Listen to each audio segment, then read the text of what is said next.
Next point की बात करते हैं, measures to check population explosion.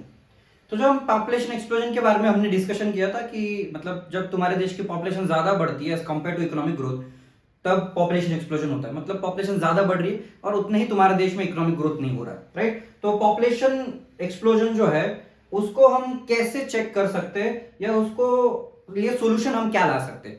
तो उसमें कुछ इकोनॉमिक सॉल्यूशंस दिए हुए हैं कि तुम लोगों का स्टैंडर्ड ऑफ लिविंग रेज करो, पॉपुलेशन जो है तुम्हारे देश की वो पॉपुलेशन को ज्यादा जॉब अपॉर्चुनिटीज प्रोवाइड करो। तो इसमें ये बेसिक सॉल्यूशन दिए हुए हैं जिससे कि तुम्हारे देश में पॉपुलेशन एक्सप्लोजन का जो प्रॉब्लम हो रहा है वो नहीं होगा। तो क्या किया जा सकता है, इकोनॉमिक ग्रोथ पे ज्यादा ध्यान दिया जा सकता है। तो इकोनॉमिक ग्रोथ में इंडस्ट्रीज को बढ़ाओ, ज्यादा फैक्ट्रीज बनाओ, ज्यादा इंडस्ट्रियल ग्रोथ करो, ज्यादा इंडस्ट्रियल डेवलपमेंट होनी चाहिए। ज्यादा फैक्ट्रीज बनने की वजह से जॉब ज्यादा मिलेंगे, तो जॉब ज्यादा मिलेंगे तो एम्प्लॉयमेंट अपॉर्चुनिटीज होगी, वही जॉब के लोगों को पैसे मिलेंगे, पैसे मिलने के बाद लोग अपनी बेसिक नेसेसिटीज को पूरा करेंगे। ऑन द अदर हैंड जो गरीबी है देश में, ये गरीबी को दूर कर दो, क्योंकि जो पॉपुलेशन एक्सप्लोजन है गरीबी से ही ज्यादा आता है। तो लोगों के पास ठीक ठाक पैसे होंगे तो वो अपने खुद को एजुकेट भी करेंगे, उनका माइंडसेट भी चेंज हो जाएगा ओवर पीरियड ऑफ टाइम। और equitable distribution of income and wealth, तो देश में जितना भी पैसा कमाया जा रहा है, जितने भी वेल्थ है, वो सारे लोगों में इक्वली डिस्ट्रीब्यूट होनी चाहिए, जिससे कि ये जो पॉपुलेशन एक्सप्लोजन का जो सबसे बड़ा प्रॉब्लम है ये अपने आप सॉल्व हो जाएगा। दूसरा, सोशल मेजर्स की बात करते हैं कि सोशल सोल्यूशन क्या है। मतलब जो पॉपुलेशन एक्सप्लोजन है उसको कम इकोनॉमिक सॉल्यूशन से भी किया जा सकता है, सोशल सॉल्यूशन से भी किया जा सकता है। तो सोशल सॉल्यूशन क्या है कि तुम सोशल इकोनॉमिक प्रॉब्लम्स का सॉल्यूशन लेके आओ, इलिटरेसी को कम करो, सुपरस्टिशन मतलब जो मान्यताएं होती है उसको कम करो। सुपरस्टिशन मतलब अंधश्रद्धा, तो लोगों की बहुत सारी अंधश्रद्धा होती है, तो उससे रिलेटेड ये चीजों का सॉल्यूशन लेके आओ। Orthodoxy, low status of women, जो वुमेन को सोसाइटी में छोटा स्टेटस मिल रहा है या उसकी बात नहीं सुनी जाती या उसको इक्विवेलेंट हस्बैंड जितना रिस्पेक्ट नहीं मिलता, वो रिस्पेक्ट लेके आओ, तो अपने आप पॉपुलेशन कंट्रोल हो जाएगी। क्योंकि आज भी बहुत सारे फैमिलीज में कितने बच्चे पैदा करने ये वुमेन का डिसीजन है ही नहीं, भले बच्चे ये पैदा कर रही है बट वुमेन के पास वो डिसीजन मेकिंग नहीं है, फैमिली के पास वो डिसीजन मेकिंग है। तो ये जो प्रॉब्लम्स है, ये प्रॉब्लम्स का सॉल्यूशन हो सकता है। तो पॉपुलेशन एक्सप्लोजन, तो एजुकेट करो, स्टेट ऑफ वुमेन को बढ़ाओ और जो मैरिज का जो एज है वो बढ़ा दो, जिससे कि फार बेटर चीजें होगी, राइट। फिर उसके बाद हम बात करते हैं पॉपुलेशन पॉलिसी ऑफ इंडिया कि गवर्नमेंट ऑफ इंडिया पॉपुलेशन को कंट्रोल करने के लिए क्या क्या पॉलिसीज बनाती है। तो उसमें सबसे पहला पॉलिसी है फैमिली प्लानिंग प्रोग्राम। तो फैमिली प्लानिंग प्रोग्राम जो है 1952 में लॉन्च किया गया था, तो बर्थ रेट को कम करने के लिए किया गया था। तो फैमिली प्लानिंग प्रोग्राम में गवर्नमेंट ने ये बताया था कि जो बच्चा है वो बाय चांस नहीं होना चाहिए, बाय चॉइस होना चाहिए। कि ऐसा नहीं कि बच्चा पैदा हो गया, ऐसा नहीं, वो प्लानिंग की तरह होना चाहिए कि हमको 2 बच्चे करने हैं, हमको 3 बच्चे करने हैं या 1 बच्चा करना है। तो यहाँ पे जो भी लोगों के जो फैमिली प्लानिंग के चीजें होती है वो चॉइस से होनी चाहिए, चांस से नहीं होनी चाहिए। फिर उसके बाद लोगों में जो भी लैक ऑफ अवेयरनेस था, वो अवेयरनेस उनको दिया जा रहा है कि छोटी फैमिली का एडवांटेज क्या होता है, क्या क्या चीजें आप यूज कर सकते हैं जिससे कि फैमिली छोटी हो। बेटरमेंट के लिए गवर्नमेंट ने उनके लिए कुछ सब्सिडीज भी प्रोवाइड की कि फैमिली अगर छोटी है तो ये चीजें होगी। फॉल्स रिलीजियस जो बिलीव्स होते थे उसको गवर्नमेंट ने इसमें कम किया है। तो फैमिली प्लानिंग का जो ये पॉलिसी है गवर्नमेंट ने बहुत सक्सेसफुली इसको रन किया था। ऑन द अदर हैंड अगर हम फैमिली प्लानिंग की भी बात करेंगे तो फैमिली प्लानिंग में कांग्रेस गवर्नमेंट ने बहुत अच्छा एक रोल प्ले किया था फैमिली प्लानिंग का। तो उसमें फैमिली प्लानिंग में बहुत सारे जो पॉपुलेशन कंट्रोल के मेजर्स लिए गए थे। On the other hand family welfare programs, तो फैमिली वेलफेयर प्रोग्राम मतलब फैमिली प्लानिंग को ही बाद में रीनेम किया गया था 1979 में। और इसमें फैमिली प्लानिंग के जो सर्विसेज है इंटीग्रेट किए गए थे हेल्थ, न्यूट्रिशियस और मैटरनल चाइल्ड सर्विसेज से, और जिससे और सारे जो सर्विसेज है गवर्नमेंट यही पॉलिसी के अंडर देती थी। तीसरा पॉलिसी है national population policy. In the year 2000 the government introduce a national population policy to control population and to improve its quality. मतलब ये जो पॉपुलेशन पॉलिसी है ये अभी जितनी भी पॉपुलेशन है उसकी क्वालिटी के ऊपर भी काम करेगा। तो पहले बस मेजर ये थे, अभी एक क्वालिटी पॉपुलेशन होना चाहिए, उसके लिए भी एफर्ट्स लिए जा रहे हैं। तो उसमें क्या बोला जा रहा है, फ्री कंपलसरी एजुकेशन देना है, तभी तुम्हारी जो पॉपुलेशन है वो क्वालिटी पॉपुलेशन रहेगी। उनके पास अच्छा एजुकेशन होगा तो प्रोडक्टिव काम करेंगे, पैसा कमाएंगे और गवर्नमेंट को ही उससे टैक्स मिलेगा। Reduce infant mortality rate below 30। Infant mortality rate हमने पहले डिस्कस किया था कि जो भी बच्चों की डेथ 1 साल के अंदर हो जाती है तो इसको इन्फेंट मॉर्टेलिटी रेट बोला जाता है। तो इनको इन्फेंट मॉर्टेलिटी रेट 30 तक करना है, मतलब बच्चों की कम डेथ हो। रिड्यूस मैटरनल मॉर्टेलिटी रेट, जो भी माँ जन्म देते वक्त उनकी डेथ हो जाती है, वुमेन की डेथ हो जाती है, तो उसको भी क्या करना है, बिलो 100 करके लाना है। यूनिवर्सल इम्यूनाइजेशन ऑफ चिल्ड्रन, जो भी बच्चे हैं उनको बचपन से ही कुछ डिजीजेस के लिए पहले वैक्सीन दिए जाते थे, राइट। तो ये वैक्सीन भी बच्चों को, सारे बच्चों को देना जिसकी वजह से फ्यूचर में उनकी डिजीज की वजह से डेथ ना हो।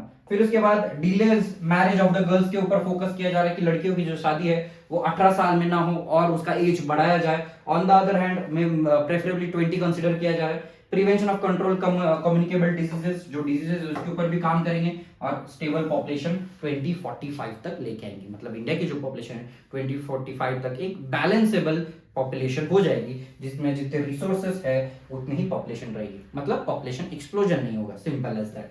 नेक्स्ट हम बात करेंगे तो population as a human resource.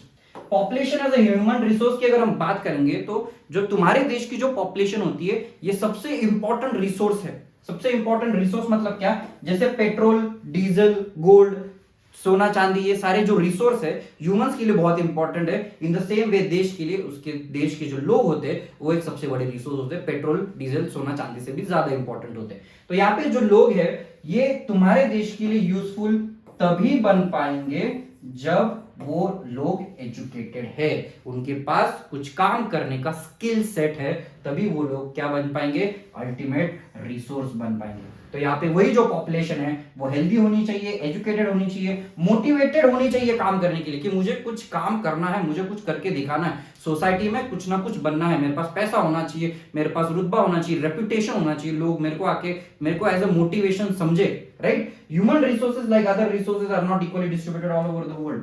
तो ह्यूमन रिसोर्सेज है वो अलग अलग कंट्रीज में अलग अलग पॉपुलेशन, तो इंडिया में भी विद इन जितने भी स्टेट्स है अलग अलग जगह पे अलग अलग पॉपुलेशन है।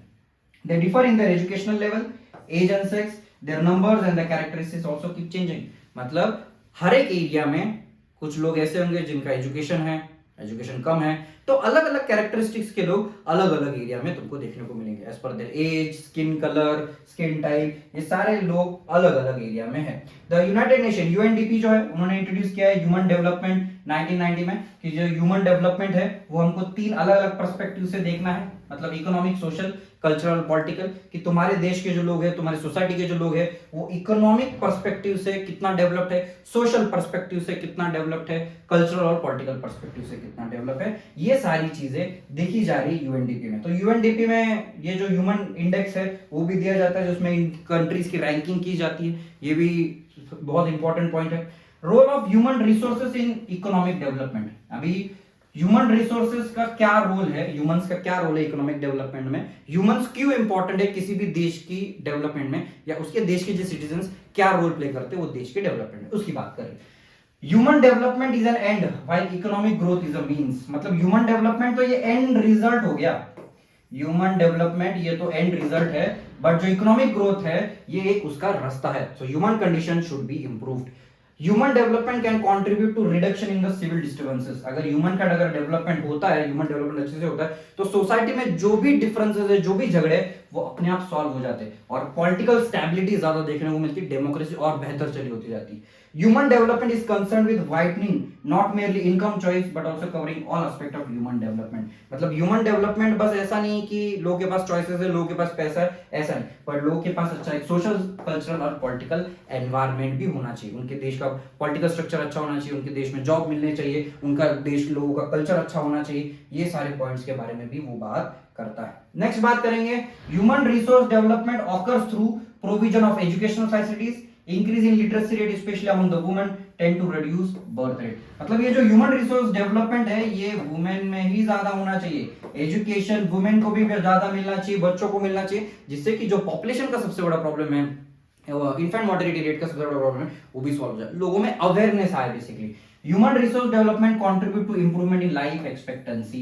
मतलब ये जो ह्यूमन रिसोर्स है ये लाइफ एक्सपेक्टेंसी में भी बहुत मदद करता है। लाइफ एक्सपेक्टेंसी मतलब क्या, मिनिमम एवरेज जिंदगी आदमी कितनी जी सकता है। तो इंडिया में अराउंड 74 इयर्स की है, मतलब 74 इयर्स इंडिया का एक नॉर्मल सिटीजन जिंदगी जीता है 74 इयर्स। तो ये लाइफ एक्सपेक्टेंसी में भी मदद करता है। Human resource development helps to bring about research and development, it motivates research in various education institution. तो ह्यूमन रिसोर्स डेवलपमेंट है, इसके वजह से जो ह्यूमंस है वो अपने अलग अलग सेक्टर्स में रिसर्च करते हैं, कि अलग अलग चीजों में रिसर्च किया जाता है, डेप्थ तक रिसर्च किया जाता है, कोई नया टेक्नोलॉजी लाया जाता है, कोई नया इनोवेशन लाया जाता है। Human development leads to increase in human productivity. तो ह्यूमन डेवलपमेंट उसकी वजह से ह्यूमन में प्रोडक्टिविटी आती है, उनके हेल्थ में, उनके काम के तरीके में, उनके मैनेजमेंट में, उनके एजुकेशन में, और उनकी प्रोडक्टिविटी बढ़ती है। मतलब हर एक आदमी का एक काम करने का तरीका होता है, जो स्किल्ड आदमी होता है वो कम समय में ज्यादा काम कर लेता है, जो अनस्किल्ड होता है वो देर टाइम तक करता ही रहता है। Concept of human development is universal by nature, it applies to less developed as well as highly developed countries. तो ये जो ह्यूमन डेवलपमेंट का जो कंसेप्ट है, ऐसा नहीं कि बस अंडर डेवलप्ड कंट्रीज में ही, जो फुल्ली डेवलप्ड कंट्रीज है उनको भी ह्यूमन रिसोर्स डेवलपमेंट का देखना पड़ता है, क्योंकि हर चीज का अलग लेवल होता है। ऐसा नहीं कि यूएसए जो कंट्री है उसमें सारा डेवलपमेंट हो चुका है, उसमें कोई इंप्रूवमेंट का स्कोप नहीं। हर जगह पे, हर बात, हर लेवल पे डेवलपमेंट होता ही है। In short, human development impresses the entire society. तो ह्यूमन डेवलपमेंट जो है वो पूरे सोसाइटी को डेवलप करता है बेसिकली। तो ह्यूमन डेवलपमेंट के ये सारे 8 पॉइंट्स जो है वो हमने डिस्कस कर लिए, और ये लास्ट आपके चैप्टर में दिया हुआ है, तो ये लास्ट इसको डिस्कस कर लेते हैं, डेमोग्राफिक डिविडेंड। डेमोग्राफिक डिविडेंड मतलब बेसिकली जब आपके देश की पॉपुलेशन में यंगेस्ट पॉपुलेशन अगर ज्यादा है, यंगेस्ट पॉपुलेशन मतलब नौजवान लोग, अगर उनकी पॉपुलेशन अगर ज्यादा है तो उसको डेमोग्राफिक डिविडेंड बोला जाता है। तो India is the best example कि जहां पे हमको एक डेमोग्राफिक डिविडेंड का एडवांटेज मिला है। तो हमारे यहाँ पे यंगेस्ट पॉपुलेशन ज्यादा है, इसीलिए जीडीपी हमारा सबसे ज्यादा होता है। One of the India's competitive advantage is the demographic dividend. Demographic dividend occur when the proportion of working people to the total population is high. मतलब तुम्हारे देश में यंग जनरेशन ज्यादा है, काम करने वाली जनरेशन ज्यादा है, और एक एडवांटेज उसकी वजह से इकोनॉमी में देखने को मिलता है, इसको हम डेमोग्राफिक डिविडेंड बोलते हैं, राइट। आई होप ये वीडियो आपको इन्फॉर्मेटिव लगा होगा। तो आप कभी कोई डाउट क्वेरीज होंगे तो आप यूट्यूब पे और इंस्टाग्राम पे कनेक्ट हो सकते हैं। That's all for the today's lecture. Thank you.